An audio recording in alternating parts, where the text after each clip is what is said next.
So ito yung bago nating project, Jaguar XKR na i-change color natin from silver to emerald green ng Aston Martin DB12.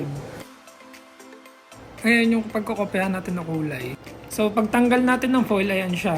Niliha siya before lagyan ng foil. So kaya ganyan itsura niya. Hindi pa natin ito naumpisahan, tinatanggal pa lang natin yung foil. Dito sa Max Garage marami tayong na-change color na. Like itong Everest na to. Ginaya naman natin to sa Prado na LC. So Desert Trail Dust naman. Dito na sa paint room natin yung Jaguar XKR. So dito na natin ipe-prep yung iba kasi para at least naka-separate kasi siya dun sa mga ibang ginagawa.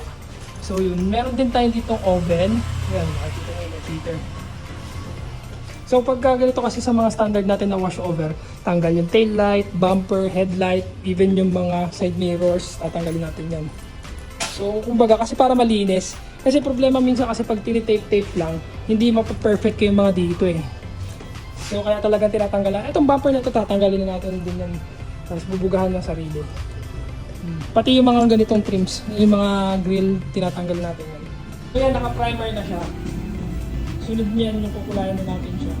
So nag-prep na natin yun. So ready na tayo ngayon sa sa kulay. So magpapatimpla tayo ngayon ng emerald green ng Aston Martin DB12.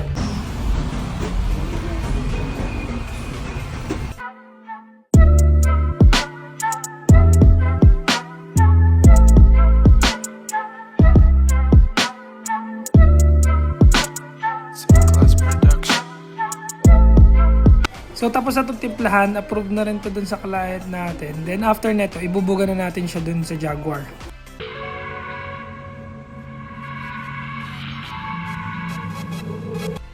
So ang gagawin naman natin ngayon is interior. Magre-re-up tayo kasi yung mga laglag na yung nasa pillar niya. Ayan, tapos may mga basag-basag na rin. Tapos itong sa handle, ayusin na rin natin. Ito naman na yung tsura niya sa labas. So natapos na natin siyang bugahan, na wet sand na rin and the buff. After neto, papatigasin lang natin and then i-detail na natin kasi isasali natin to sa car show. So na 50-50 na natin. Ito yung before and then ito yung after ng paint correction. Before and then after. Lumitaw pa yung kulay niya nung na paint correction na natin. So ngayon naman, ang ginagawa natin is nagpapa-stencil tayo kasi since change color to, ipapa-indicate kasi ni client to sa LTO. Medyo nahirapan sila kuya, kailangan kasi itaas pa pala to dahil nasa ilalim yung engine number.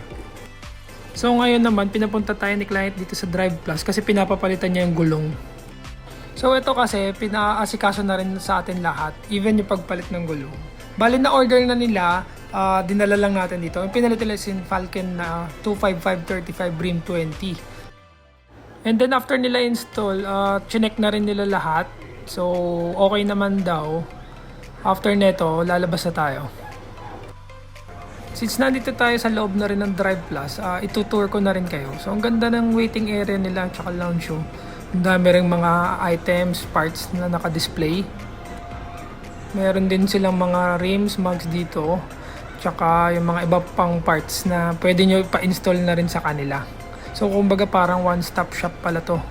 Kung hindi pa dahil dito sa client natin, di tayo makakapasok sa ganito kagandang shop. Meron din pala silang mga Recaro dito, batteries. Ayan, kompleto na rin.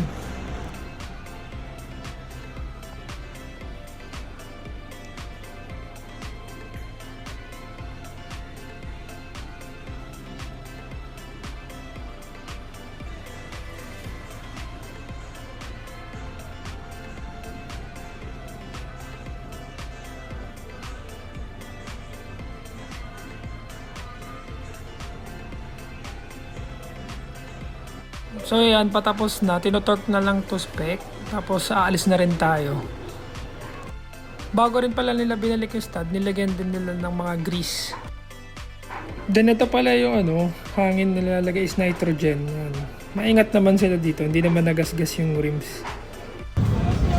Okay, first day natin dito sa may B2B20 sa MOA. Ito yung lineup natin, yung Subaru, BRZ, yung Jaguar XKR, yung SR ni Rich Potato, yung Vios ni Aeron, at saka tong Everest ng client natin.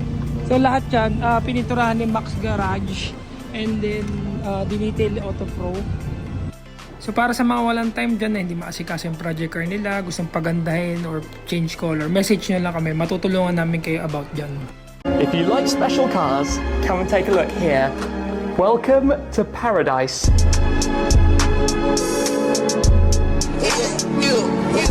White House calling Cody, titties fat, shoulder, show me smiley bean.